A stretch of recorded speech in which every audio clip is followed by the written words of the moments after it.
Good morning, sports fans from all around the globe. I am your host, Jeff Dawson, East Coast Sports Investors, and this is your breakfast bankroll for Tuesday, April 5th, 2022. 2 days before opening day, the sound of the bat to hitting the ball to the popcorn, peanuts, and Cracker Jacks to the broken hearts of broken bullpens, bleeders, errors, walk-offs, but that's what we signed up for. Hats off. Congrats to the Kansas Jayhawks. Quite impressive second half. A second half that they kind of duplicated on what they did against Miami, and they end up 72-69. So everyone wagering on the game.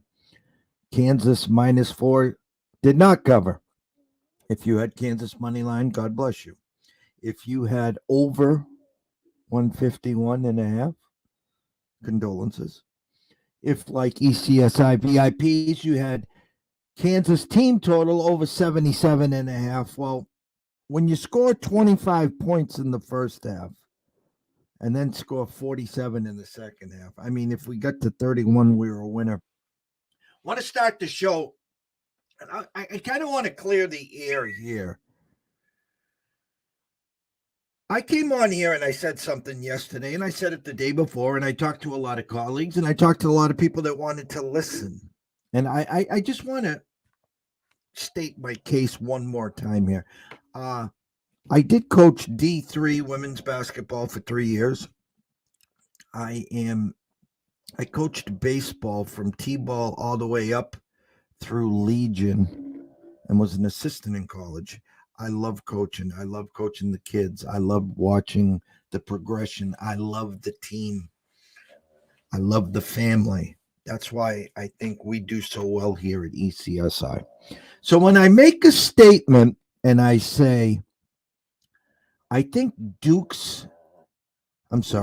North Carolina's actual championship was won on Saturday when they beat Duke for the second time, when they eliminated Coach K, and it was going to be his final game, one that the whole world will remember. That will be the trivia question. Who was the team to beat Coach K last? And when I speak about emotions, and I say that they're going to be, let's say, drained. I didn't use the word flat, but I did say that it took a lot out of them. I never said they weren't going to be up for the NCAA championship game. And I think Hubert Davis, in one of his timeouts during his run, he made it clear that he was hearing the same thing. Kansas came out and started the game 7-0. They blitzed Nova, and Nova never recovered. After the 7-0 start for the game, North Carolina outscored Kansas 40-18. So not only did they recover, they put an ass whooping on them. Hats off to Hubert Davis. Hats off to the Carolina team. They could have folded like a cheap tent. That's what I was talking about. They recovered. Now, the second half line was 7.5. The whole world knew that there was a run coming from Kansas, and it sure did. It was a classic, instant classic. So, again, first year coach Hubert Davis and the Tar Heels, 8 seed, nothing to be ashamed of. You finished second this year out of 330-something teams or 60 teams, whatever it is. But I just don't like spins that some people make, and I know it wasn't directed towards me, trust me. But the fact of the matter is, when you are playing championship ball and you are playing World Series, playoff baseball, whatever the sport is, there's certain peaks of emotion. So my whole point there was that I thought Carolina had reached its peak on Saturday and Kansas had one more level, which you didn't see till the second half. That was my point. So enough of the rant. Let's bring him in. From the Palm Tree State himself, the one and only Mr. Scott E. Webb. Good morning, Scotty. Morning, Jeff. And basketball was a great Final Four games. I mean, those games were pretty well played up and down the floor, and it was interesting to me that one team gets down 15 at halftime and actually wins the game. You see that in the NBA a lot. You don't see that in college basketball that much. So that was kind of interesting. Obviously, I didn't have anything on it, and didn't handicap it. Didn't do anything with it. Being a former athlete and being involved in a lot of discussions and different things and stuff. There's emotions are in the games, and part of handicapping is trying to understand what kind of motivation teams are going to have to play. And if you believe that they have peaked, then it's the right stance to take. And sometimes you're right, sometimes you're wrong. And the truth of the matter is that there's a logical explanation as to why you thought that. And as long as there's legitimate numbers that or not necessarily numbers, but thought processes that are in place to put you on that side of a thought, then I think that that's the right thing to do. I think that, and this is where you and I are different on some of these things.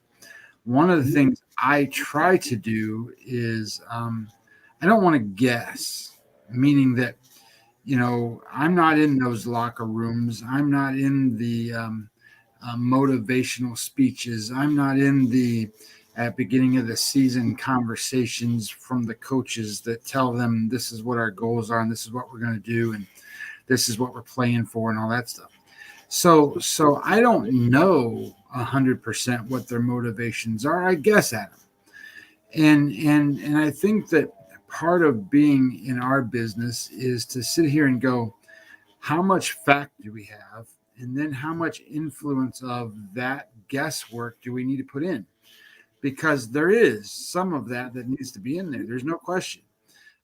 You have to gauge performances because you are not you are predicting things to happen that haven't happened, and emotions do weigh in there. So I don't know. I have a hard time sometimes with that part of it, and I do better with that at football than I do baseball because I kind of have an idea of over the course of experience of what football is about, and I certainly understand the baseball part of it.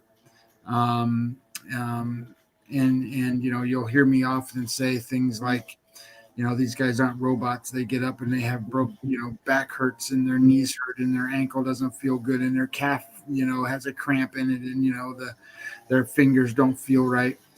I don't know those things when you make your wagers, and I don't know that hardly anybody would know those things except for the team trainers and the coaches and the people like that. So it's just interesting sometimes how you have to look at stuff. And I clearly stated on record and on this show and a couple shows leading up to yesterday, I definitely leaned Kansas with the win. But I also said, as we stated last night on the closing bell, why we gave out the 77.5, because I didn't want to be on that side where Kansas won by 3-2 or 1. Now, Kansas was up 3 inbounding the ball, and they turned it over. So they had a perfect opportunity to get fouled and make a free throw or 2 and land on 4 or 5. But you said something that is 100% fact. I talk about leaving my heart and my ego at the door. There's no favorite teams here. The only favorite teams that I have is that day that cash tickets for us. Okay? You cannot play the emotional game. Okay, because as you just said, we're not in the locker rooms. And the information that we're getting on social media or whatever websites that you follow is what they want to put out there. Now, everyone knew that the UNC big man wasn't 100%, but he sure played amazing. Okay, so if that factored into whatever you were going to do. Okay. So for myself and ECSI, we read the market. We let the numbers dictate where we're going to invest and wager that day.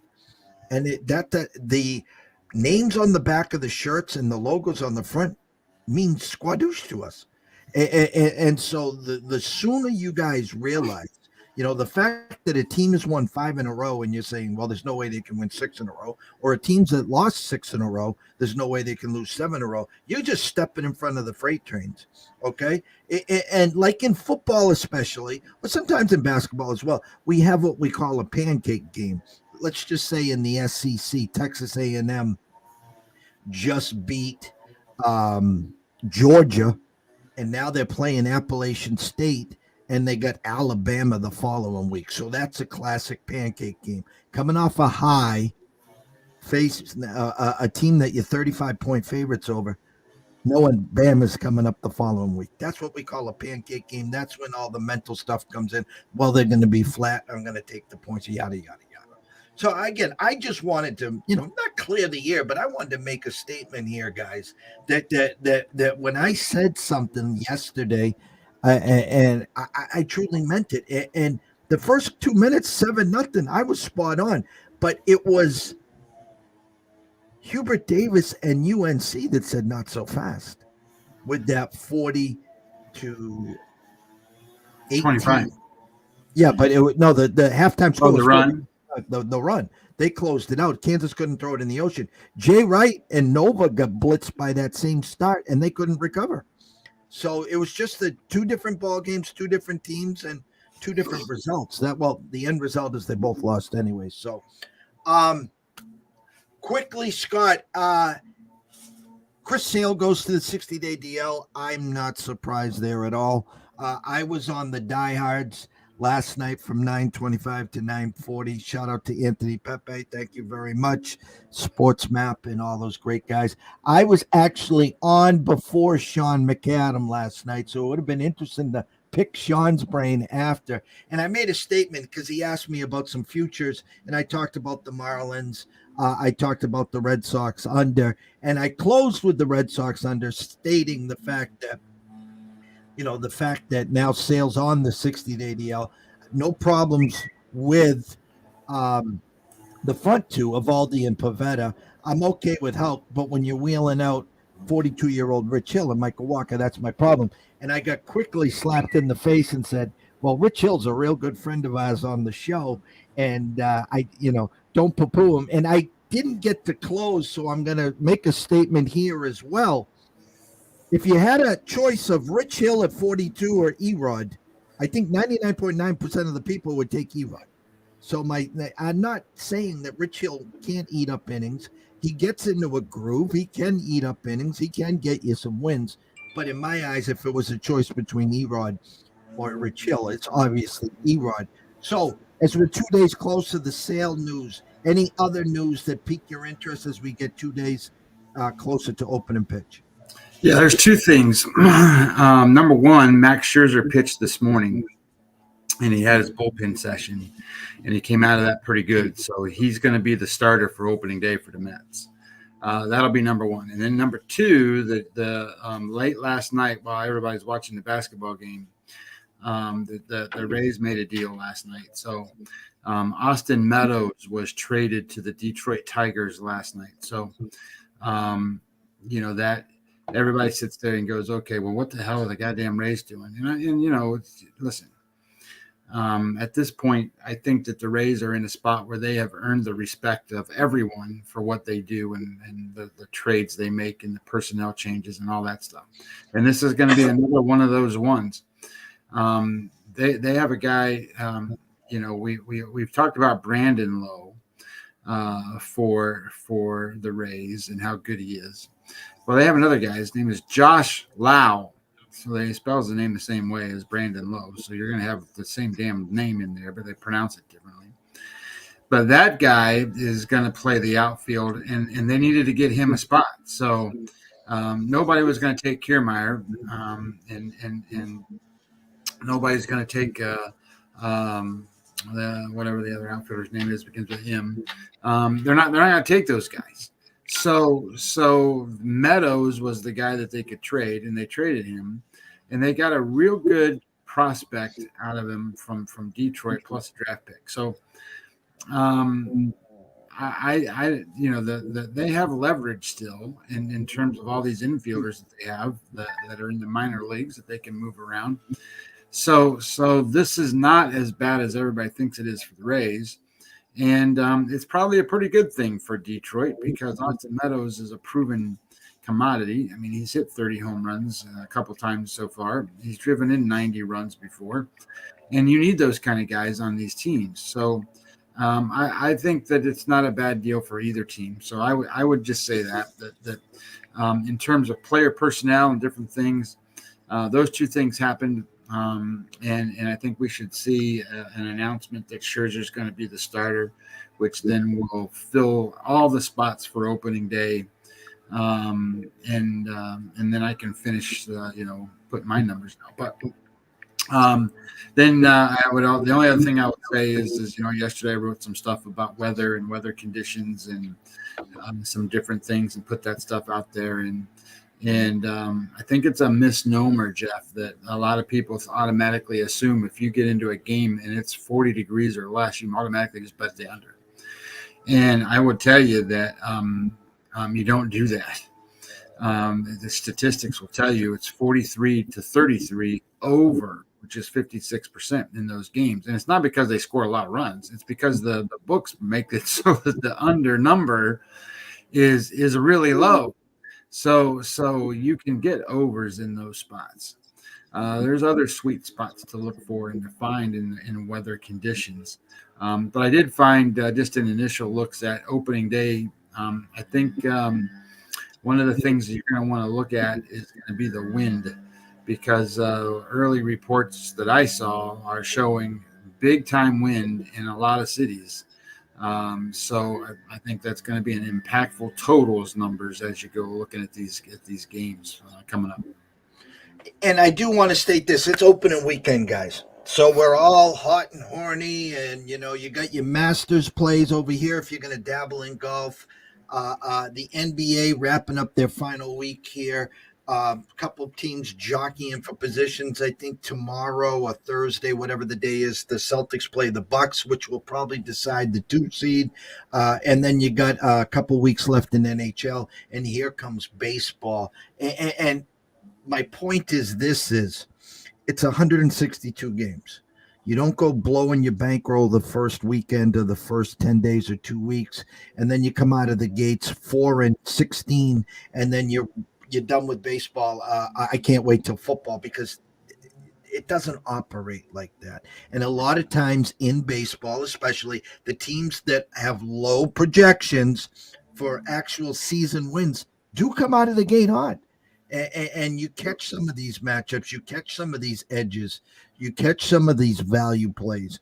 Okay, just because on paper it's Garrett Cole versus Jeff Dawson, and the Yankees are only minus 155, and people are running to the window to get second and third mortgages because the Yankees can't lose. Well, yeah, they can. And we'll have plenty of those stories, and we're going to have we're going to bring up Scott's opening numbers probably tomorrow morning before we get to the Thursday opening day. But there's a big slate today, so I'm going to bring up the board in the NBA and NHL. I'm going to let Scott talk some NBA with us here, and let me see if I can do it. It's been a while. Here we go. And the landscape company is here with Scotty. We here.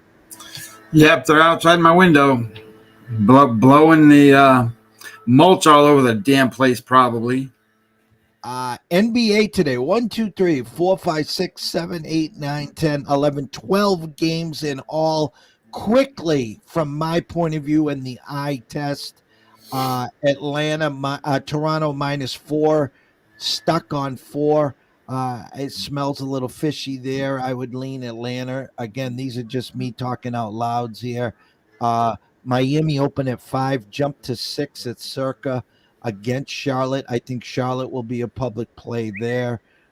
Milwaukee opened up at 3.5, now 5.5 against Chicago, a team that has really struggled of late. Nothing there. Denver opened up at 6, now 9 against San Antonio. I've talked all year. That's a honey hole for San Antonio there when they're getting in that 6 to 9 spot.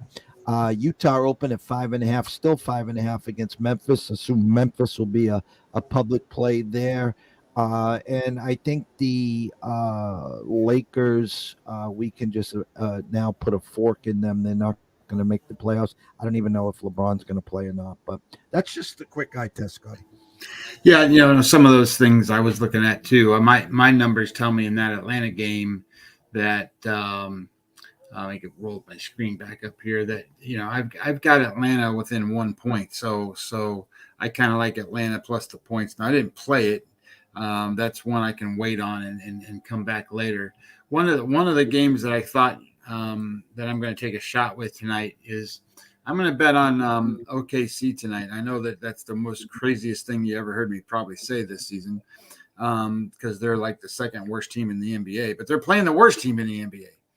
And Portland is really, really, really bad. And my number says that they ought to be ahead. They should be 6-7 point favorites over Portland.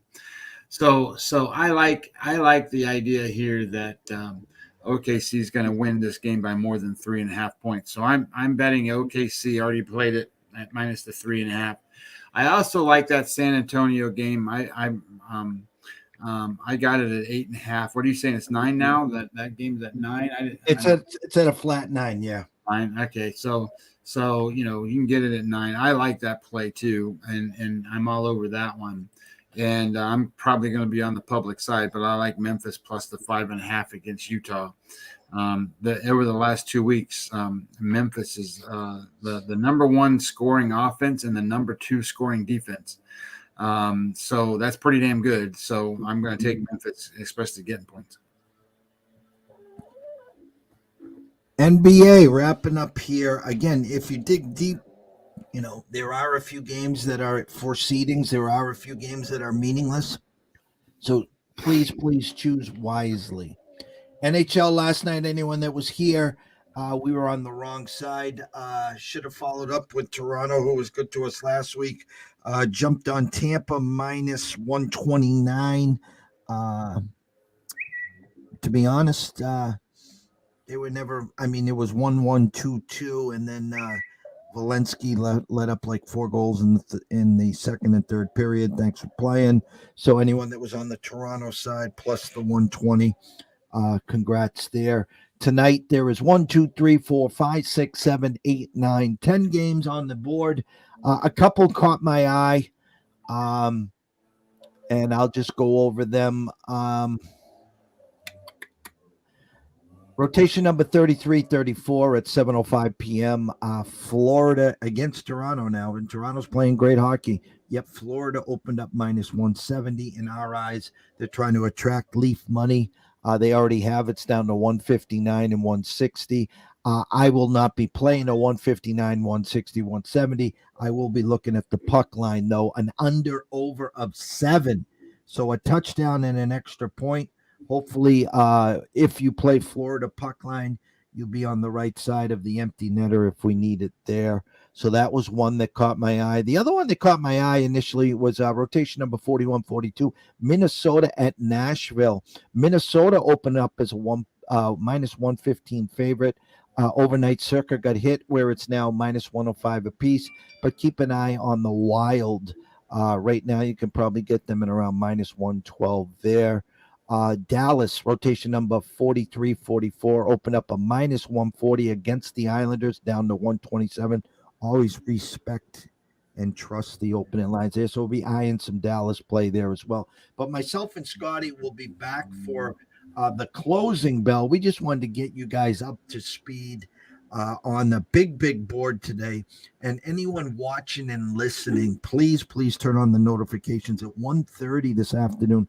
Myself and B2B, our buddy Rob from Beating the Book, will be breaking down the Masters. Now, Rob sells a lot of plays, a lot of props, a lot of head-to-heads. He has some big packages and a big following. So I'm going to have to tiptoe around the tulips So he's not going to give out his whole card and stuff. But I'm going to break down my eyes from the market, our 1,000 tournament round simulation, where our actual odds are versus the market odds, where we might be able to see some value there. So that will be at 1:30 Eastern time. And then back at 4:30, myself and Scott will be back for the closing bell. So it is hands down the busiest week of the year. We've wrapped up college basketball. We're 2 days closer to opening day and the Masters and almost NBA playoffs as well. Scotty, closing thoughts. I'm going to be doing some more writing today and putting in some tips for the opening week of Major League Baseball. So I don't know if we'll talk about it on the show or not, but it's some stuff that I think that people should know. And I guess the way I look at it is that at this point we're not that famous yet, so there's not going to be too many people that see it, and that's not going to necessarily impact the lines and stuff. So I think it'll be good information, and it'll be things that people should look out for. Questions, comments, concerns always can be reached at Jeff Dawson at EC Sports Invest on Twitter, Scotty at Webby20MLB. You can send us an email at East Coast Sports Investors at gmail.com.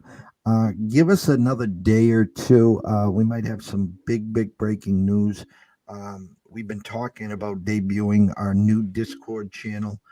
We're just kind of sort of waiting for a couple things to break our way on that aspect of it. Might also have an opportunity for anyone here that is interested in both myself and Scotty's information, a link to that Discord channel and an actual VIP service from the ECSI side of actual delivery of selections to your cell phone and emailed for just $2 a day. So hold tight on that. I'm going to give it another day or two. We're going to wait for some information to come back to us on that aspect of it. So with all that said, always remember this. If you are wagering or investing early today, do it responsibly. If you have a problem, pick up the phone. There's an 800 number available. Why, you ask? Because myself and Scotty care. We do.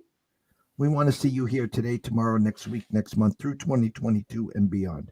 From myself, Jeff Dawson at EC Sports Invest, from Scotty Webb at Webby20MLB. We wish everyone a blessed morning, a great afternoon. Please come visit us at 1:30 as we break down the Masters with Beating the Book and Rob, and then at 4:30 with myself and Scott at the closing bell. Have a great rest of your morning, and we will see you soon.